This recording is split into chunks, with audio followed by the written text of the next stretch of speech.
con ustedes aquí en esta mañana en que celebramos la séptima audiencia de lucha contra la trata y la explotación sexual de mujeres, niñas, adolescentes, y que tiene que ver esencialmente con uno de los grandes compromisos del Ministerio Público. Yo quiero saludar en primer lugar a todos los sobrevivientes y víctimas de la trata de personas y la explotación sexual que se encuentran aquí en el auditorio.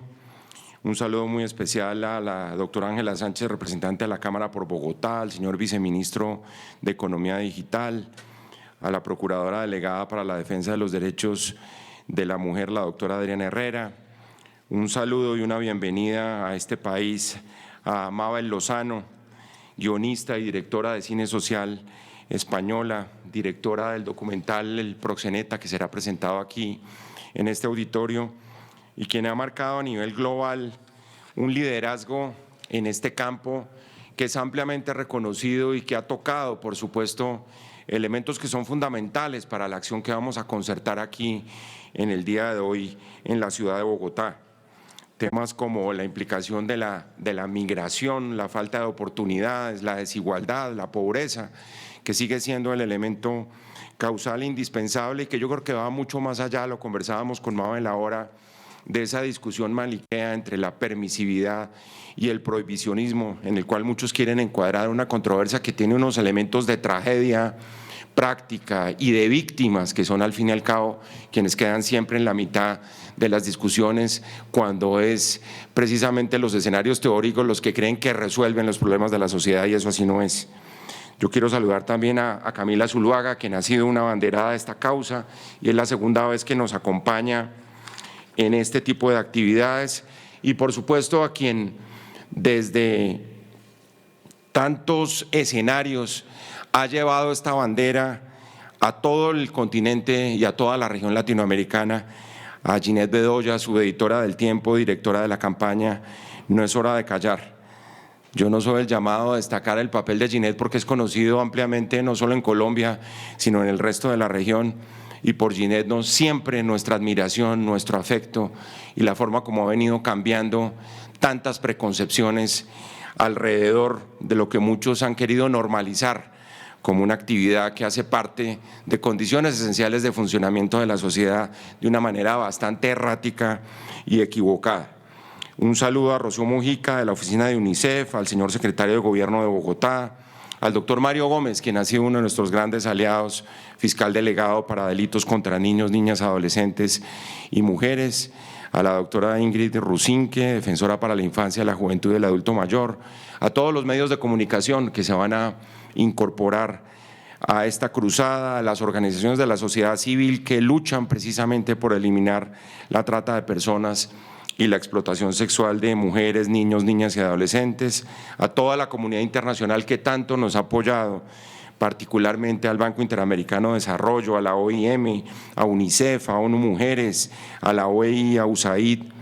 a tantos otros que han sido aliados de primera línea, y por supuesto a los funcionarios del Gobierno Nacional, a los funcionarios de la Procuraduría, de los amigos de los medios de comunicación. Hoy yo creo ante todo que es un día para recordar a todas las víctimas que han sufrido la trata y la explotación sexual, y que ha dejado un poco esa percepción que tenemos todos que aquí la sociedad y el Estado siguen fallando frente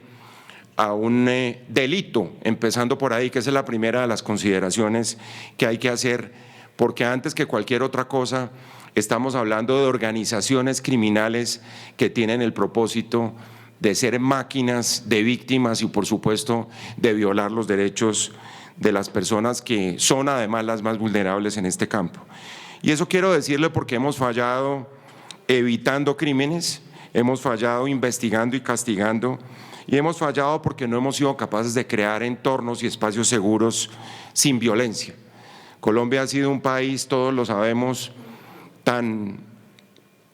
proclive a la violencia que las diferentes formas de violencia, unas dentro del catálogo de grados de la violencia, hay unas que se consideran menos importantes que las otras.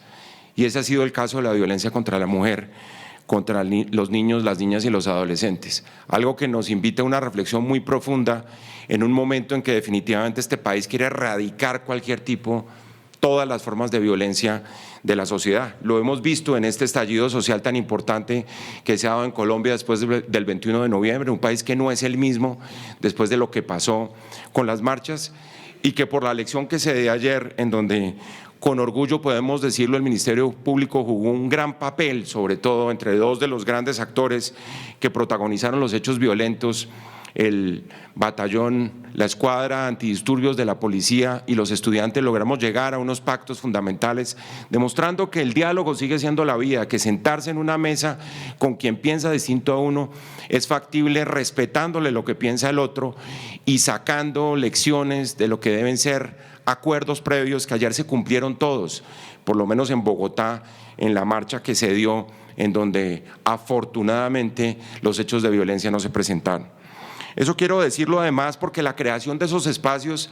es precisamente donde tenemos que seguir trabajando para acabar con todas las formas de violencia. Hay muchos interesados en regresar al pasado, en seguir reeditando otras formas de violencia, en este caso de violencia urbana, pero la violencia contra la mujer sigue siendo, desde el punto de vista de las políticas, incluso de los presupuestos y de los programas y de los acuerdos de la sociedad, lamentablemente un punto que está muy abajo todavía en la agenda de las preocupaciones públicas, y eso es lo primero que hay que decir. Y crear esos espacios supone concientizar, visibilizar, crear compromisos para que ninguna niña, niño, adolescente o mujer sea sujeto de trata o de explotación sexual. Llevamos 8 ciudades, comenzamos el año pasado, comenzamos en Cartagena. Ustedes recuerdan cuando se dio esa crisis en relación con hechos, además que hacían parte de la vida turística de Cartagena, por decirlo así, del paisaje cartagenero, aceptados por todos como si fueran elementos normales de la vida en esa sociedad, y de ahí en adelante hemos concientizado a la ciudadanía, hemos hecho audiencias de rendición de cuentas con las autoridades en esta materia, sobre todo a nivel territorial, en materia de prevención, en Cartagena, en Antioquia, en la región pacífica, en la triple frontera amazónica, en Cúcuta, en los Santanderes, en el eje cafetero, en Cundinamarca y en el Tolima, que es precisamente el propósito de esta última audiencia. Y la clave acá es llevar a la sociedad a entender que aquí tenemos que visibilizar unos delitos que aparecen como naturalizados. Ya lo decía, aquí tenemos que romper un poco esa mentalidad, una mentalidad que además en términos de la historia de Colombia, les cuento, yo soy padre de 2 niñas, por fortuna, y cuando el 1 de diciembre pasado lancé un trino diciendo hace 62 años se dio uno de los pasos más importantes en la historia de Colombia, que fue el voto de la mujer. Una de las niñas me decía, papá, ya hace 60 años en este país las mujeres no podían votar, y de verdad que es vergonzoso reconocer esa realidad. Es vergonzoso porque en ese escenario, en esa triada de la voz de un colectivo tan importante que es esencial para la sociedad, en la garantía de derechos y en la participación ciudadana, pensar que solo llevamos 6 décadas de participación de la mujer es realmente inverosímil. Y lo digo por las implicaciones que tiene en todos los campos, en donde a la mujer se le ha negado la posibilidad de ser protagonista incluso de las violencias contra ella misma, que es precisamente lo que tratamos de visibilizar en estas audiencias. Y sobre todo generar acciones. Aquí no se trata simplemente de grandes declaraciones, evidentemente llevamos varios pactos, pero estamos implementando un mecanismo de seguimiento de cumplimiento de los pactos, con unos recursos que tenemos del Banco Interamericano de Desarrollo en la Procuraduría. Vamos a anunciar en Cartagena de nuevo, que fue donde se realizó la primera audiencia en unos pocos meses, cómo va a funcionar esa herramienta de seguimiento de los compromisos de todos, porque aquí no solo son las autoridades públicas, son las autoridades privadas, es la sociedad civil, es el comercio, es el transporte, es el sector educativo. Si no metemos a toda la sociedad a tratar de resolver este problema, lo vamos a resolver a medias. Y por supuesto todo lo que tiene que ver con políticas de prevención desde el mismo incentivo de las denuncias y de funcionamiento de la justicia. Nosotros hemos insistido, esto yo lo he repetido varias veces porque he querido que quede claro, en el escenario público, que nosotros, por ejemplo, no vamos a acompañar la cadena perpetua porque creemos que las reformas que hay que hacerle a la justicia son mucho más profundas que eso.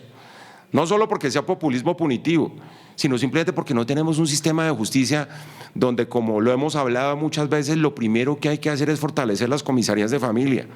Y aquí hay que multiplicar la acción de los comisarios de familia, de los defensores de familia, de los fiscales de familia, lo sabe el doctor Mario que está en esa misma batalla, de los procuradores de familia, de los jueces de familia. Aquí no hay una jurisdicción de familia que funcione. Entonces, ¿qué sentido tiene arrancar con lo que debe ser el punto de llegada, respetando la opinión de quienes creen que eso es una solución, cuando no estamos solucionando el punto de partida, que es que haya una justicia que sea capaz de recibir las denuncias, de confrontar las pruebas, de hacer las investigaciones y de sancionar? Pero es que la sanción es el punto de llegada de todo el proceso.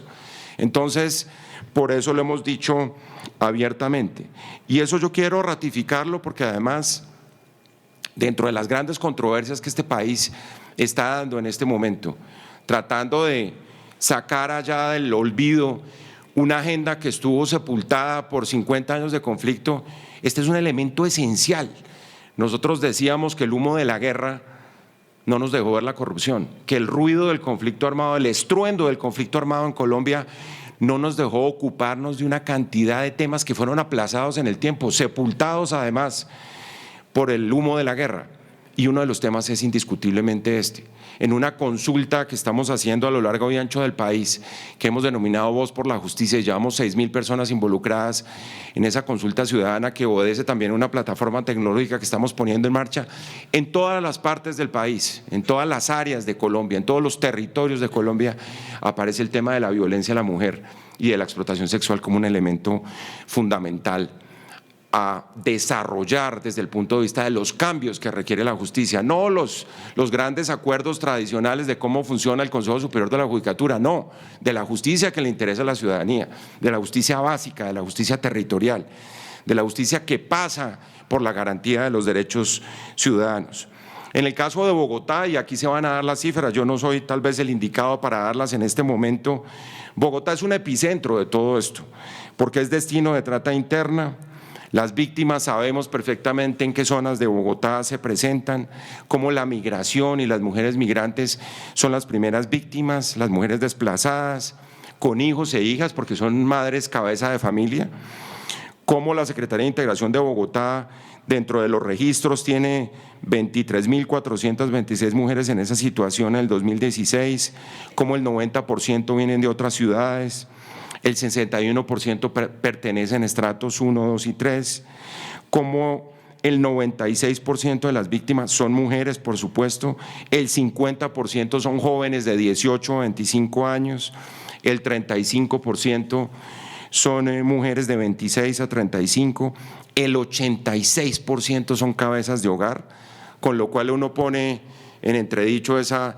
famosa tesis de que no es la falta de oportunidades o la desigualdad o la pobreza, en fin, o la condición de vulnerabilidad de la migración lo que lleva a esto. El 62% lo dice además la estadística de la Secretaría de Integración de Bogotá por falta de oportunidades, como casi el 77% quiere continuar estudios, el 99% consume sustancias psicoactivas, como 1 de cada 3 mujeres víctimas de explotación sexual en este momento son venezolanas, que esa es un poco la dimensión de por dónde tenemos que afrontar este asunto de aquí en adelante, y cómo el 60% recibe entre 25.000 y 50.000 pesos por estas actividades de explotación sexual. O sea, eso nos deja una fotografía lamentable de lo que es esta situación y nos lleva necesariamente, repito, a demostrar cómo la migración ha cultivado diversas formas de violencia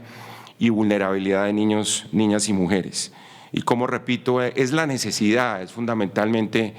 esa dimensión social del problema, la falta de oportunidad y la pobreza, la que lleva a este tipo de actividades. Y cómo en la mayoría de los casos, todas estas personas víctimas de explotación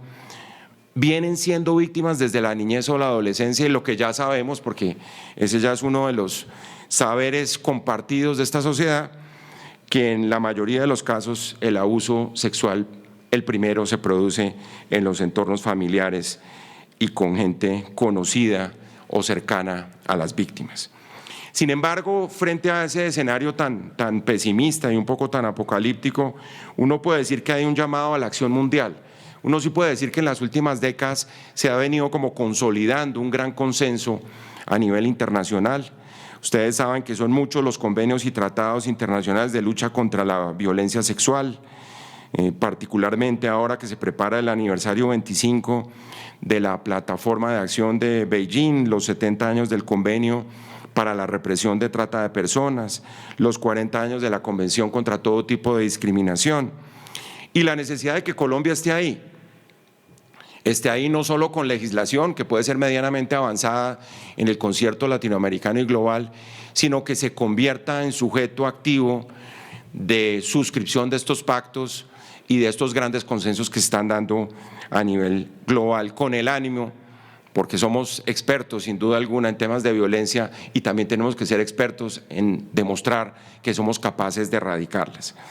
Los pactos, como ustedes saben, y eso ya lo va a explicar nuestra procuradora delegada, ha sido el instrumento que hemos concebido desde la primera audiencia, que particularmente tiene unas características muy específicas, porque por un lado le apunta a los entornos digitales. Todos sabemos los grandes males que las redes sociales pueden estar causando para la convivencia social, pero claro, la cara buena, la cara positiva de eso es lo que no hemos explotado. Y de ahí la importancia de tener una serie de acuerdos, incluso con la ciudadanía y con los medios de comunicación, para lograr darle este enfoque de derechos humanos al tratamiento de este problema. La gran ventaja de todo esto es que, repito, ahí hay casi que un tratamiento, y lo va a decir seguramente el representante de la Agencia contra el Delito y de Drogas de Naciones Unidas. Aquí hay un tema de crimen organizado transnacional que está detrás de eso. Obviamente con toda la mancha de corrupción y con todo el rosario de delitos que aparecen detrás de todo esto, porque aquí hay tráfico de personas, aquí hay lavado de dinero, aquí hay mafias internacionales, como para decir que eso es simplemente un problema local de cómo funciona el turismo en muchas de las ciudades de Colombia o la diversión de quienes vienen a Colombia a explotar a nuestras niñas, a nuestras adolescentes y a nuestras mujeres. Entonces me parece que esa herramienta que ya les mencioné de trabajo, de seguimiento de los pactos, pues nos va a llevar a un camino donde podamos ir verificando cómo van cumpliendo las autoridades con esos compromisos. Pero la ciudadanía tiene que ser parte de todo este esfuerzo y es lo nuevo que estamos aportando en esta audiencia de hoy, porque todos vía streaming, por ejemplo, van a tener la capacidad de suscribir ese pacto. Ya la doctora Adriana les contará cómo lo vamos a hacer y cómo la alianza de medios va a ser fundamental. Aquí hay que romper esos parámetros, aquí hay que romper una serie de preconcepciones en un Estado que todos sabemos, por lo menos desde el punto de vista del papel y antes de la Constitución del 91, era un Estado clasista, machista, racista, centralizado, y todos esos fenómenos afortunadamente los hemos venido dejando atrás, pero no muchas veces con efectos prácticos en relación con las políticas del propio Estado. Luego yo creo que esto es un compromiso de todos. Aquí seguimos el ejemplo de tantas personas que, repito, han constituido unos espacios de liderazgo como Ginette Bedoya, y lo repito de nuevo porque me parece que ese es el modelo a seguir, en el sentido de la concientización, y el segundo paso, que es la acción frente a fenómenos que en el pasado simplemente los dejábamos pasar porque teníamos cosas mucho más graves en el país para resolver. De tal manera que necesitamos el involucramiento de las familias, de las entidades públicas, del sector comercio, transporte, la academia, la cooperación internacional, la justicia, como ya lo mencionaba. Necesitamos crear unos escenarios de protección de niños, niñas, adolescentes y mujeres, en donde el aporte de todos estos colectivos arranque necesariamente por la variable de la violencia contra la mujer. Insisto que si ese es el gran propósito de Colombia, como parece que se ha venido consolidando, de defender la vida y de erradicar definitivamente la violencia de nuestros comportamientos sociales, este tiene que ser uno de los primeros elementos a poner en esa agenda de erradicación contra la violencia y sobre todo de protección de las víctimas. El proceso de paz y los acuerdos, que le gusten o no le gusten a todos los colombianos, son normas constitucionales y son normas legales tiene como único propósito reparar los derechos de las víctimas. Y aquí hay centenares de miles de víctimas en relación con estos delitos y centenares y miles de personas que están listas a actuar para que no se repitan las situaciones que se han venido presentando en este país, que son no solo impresentables y además un atentado contra la dignidad humana, pero simplemente como Estado moderno no podemos admitir hacia adelante que se sigan presentando. Termino diciendo simplemente la importancia que tiene otra de nuestras facultades y es la vigilancia pública territorial. Nosotros lo hemos dicho y se lo dije a los alcaldes y a los gobernadores electos con quienes tuve la oportunidad de estar en los últimos días. Este es un punto fundamental de la nueva agenda territorial. Aquí hay responsabilidades, aquí hay nuevas agendas sociales, yo se lo repetí el otro día.